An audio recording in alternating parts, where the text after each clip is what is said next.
Hoje irei falar sobre o Troodonte.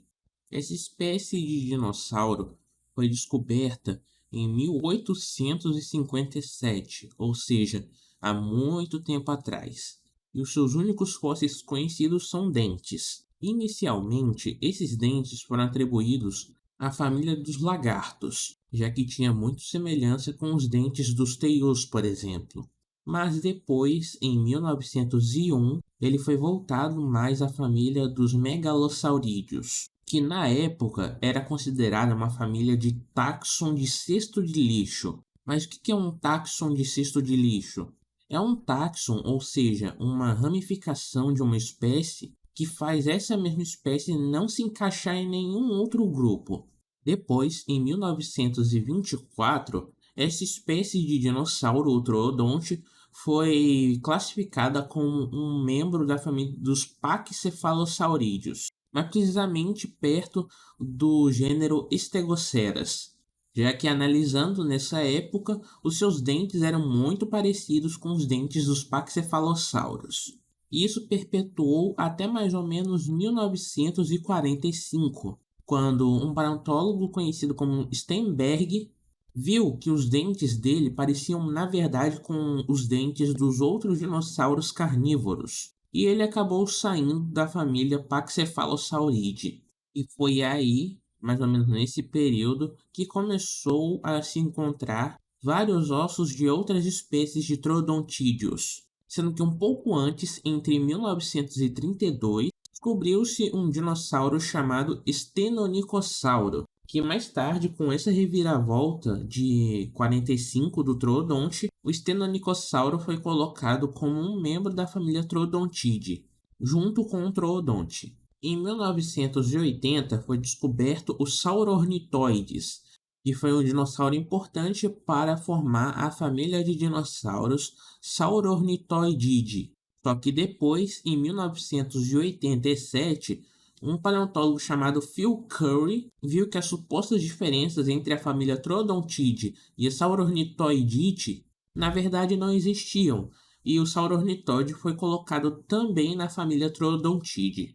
Tanto é que Currie conseguiu fazer a proeza de classificar o Stenonychosaurus, um outro dinossauro chamado Poliodontosauro e Pectinodon como sinônimos júniores de Troodonte, ou seja, esses três dinossauros faziam parte de um mesmo gênero, ou seja, era tudo a mesma coisa. Tanto é que mais tarde, entre 1988, Gregory S. Poe foi mais longe e incluiu os Saurornithoides mongolienses no gênero Troodon como uma subdivisão dessa espécie chamada Troodon mongoliensis. Quando no final de tudo isso, essas sinonimizações não foram adotadas pelos cientistas. Depois, em 1991, um paleontólogo chamado George Olshinski atribuiu os fósseis do Pectinodon como sinônimos de Troodon, tanto é que foi colocado como Troodon baqueri. E mais tarde colocaram também como Troodon inequalis, do dinossauro Stenonychossauro inequalis. Depois, em 2011, Zano, junto com colegas, revisaram a complicada história de classificação dos troodontídeos. E depois, no final, foi classificado que o Troodon, na verdade, é um nome indúbio, ou seja, um nome duvidoso. Isso quer dizer que possivelmente o Troodon pode nunca ter existido, já que nessa reviravolta toda, o Troodon era qualquer outro dinossauro parecido, mas não necessariamente uma única espécie. Isso não quer dizer que o Troodon possa ter existido, mas isso exige mais pesquisas para sabermos se isso realmente ele existiu. Bom, a espécie Troodon formosus, se ela existiu, foi uma espécie de dinossauro terópode, primo do Velociraptor, mas de uma família própria, a Troodontidae, que viveu há mais ou menos 77 até 76,5 milhões de anos atrás, no período Cretáceo. E seus fósseis são conhecidos mais precisamente de Montana, mas essa espécie pode ter vivido em quase todo o norte do planeta, mais precisamente no Ártico.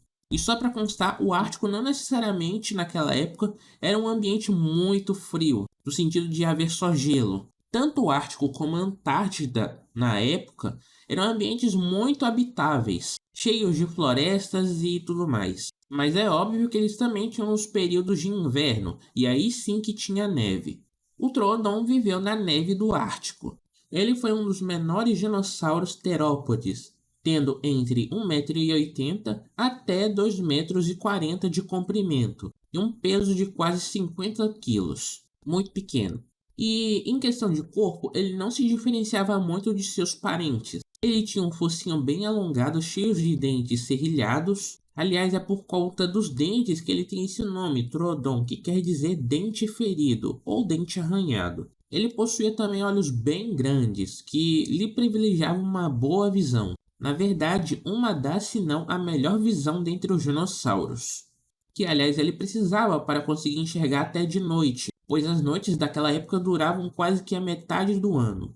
Ele também possuía asas, vamos dizer assim, já que os braços deles eram revestidos de penas, só que diferente das aves, eles tinham mãos muito desenvolvidas, aliás, com garras bem afiadas nos dedos, e pernas bem longas, e garras que, apesar de não serem tão grandes quanto a dos outros raptores, ainda assim elas serviam legal para arranhar outros animais. E pelo incrível que pareça, ele também não foi um dos dinossauros mais rápidos, embora 20 até 30 km por hora ainda sejam rápidos. Ele tinha penas em quase toda a parte do corpo, que serviam para justamente aquecê-lo durante os tempos frios do Ártico. Mas apesar disso, esse dinossauro não era um animal voador, embora ele pudesse pular com extrema facilidade por ser muito leve e não sofrer danos de queda. O que chama mais atenção do Troodon é que ele foi um dinossauro que, apesar de ser pequeno de cabeça, ele tinha um cérebro bastante grande. E eu não digo grande do sentido de tamanho mesmo, tipo um megamente, mas proporcionalmente ele tinha muitos neurônios acumulados dentro de seu cérebro. Na verdade, ele tinha mais neurônios e, consequentemente, mais estímulos do que qualquer outro dinossauro. E isso faz o Troodon ser o dinossauro mais inteligente de seu período e também de todos. Ele era capaz de caçar em grupo e organizar muito bem seus ataques. E, inclusive, um ponto crucial de sua inteligência era de se utilizar ferramentas. Não ferramentas do sentido bem desenvolvidas, como a gente usa, por exemplo, para mexer no carro, mas ainda assim utilizar, por exemplo, gravetos para, em caso de incêndio na floresta, ele pegar os gravetos, colocar no fogo e assim utilizar como arma para espantar e assim conseguir caçar outros animais menores, como é mostrado um pouco disso no documentário Prehistoric Planet. Aliás, falando ainda de graveto, é também bem possível, isso de acordo com os cientistas, tá galera? Eu não estou mentindo, ele utilizar grandes galhos de árvore para usar como lança, semelhantemente como os macacos chimpanzés usam. Lembrando que isso é uma hipótese, afinal esse dinossauro não está vivo para sabermos se ele fazia realmente isso. Mas é bem possível. Com base nessa inteligência toda e com base nas suas características fisionômicas, o Troodon foi um dos dinossauros que estava mais próximo, evolutivamente falando, dos pássaros. Isso porque ele foi um dos últimos dinossauros a ser extinto. Mas o que eu quero dizer com isso? Quando o asteroide, há 66 milhões de anos atrás, caiu na Terra, todos os dinossauros acima de 50 quilos foram extintos imediatamente. E como o Troodon tinha menos que isso, ele sobreviveu. Como ele era bastante inteligente e bem adaptável, a essa espécie perpetuou por vários anos, na verdade vários milhões de anos, até seus descendentes começarem a se adaptar ainda mais. Os descendentes dos descendentes foram indo, até que originou várias aves que conhecemos hoje.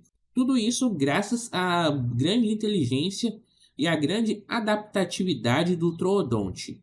Então, galera, esse foi o vídeo de hoje. Ele foi muito longo, mas eu queria explicar cada detalhe do Troodonte. Se por acaso você não conhecia, deixa um like aqui no vídeo, que isso mostra que você gostou do vídeo. E galera, antes de encerrar o vídeo, eu tenho que falar sobre um comentário que circulou num dos vídeos daqui do meu canal recentes, que é sobre vocês pedirem vários dinossauros. E galera, eu preciso falar que realmente eu não sou uma máquina, então quando eu peço para vocês mandarem um dinossauro, assim, mandem com bom senso, porque o que acontece? Vocês só pedem o dinossauro e tipo ficam lá me pressionando para eu poder fazer. E isso não é legal. Eu gostaria muito de fazer vídeos bem diferentes, não necessariamente de outros assuntos, mas até mesmo outros dinossauros que não sejam pedidos. Só que acaba que as views não dão o merecido apoio desses vídeos.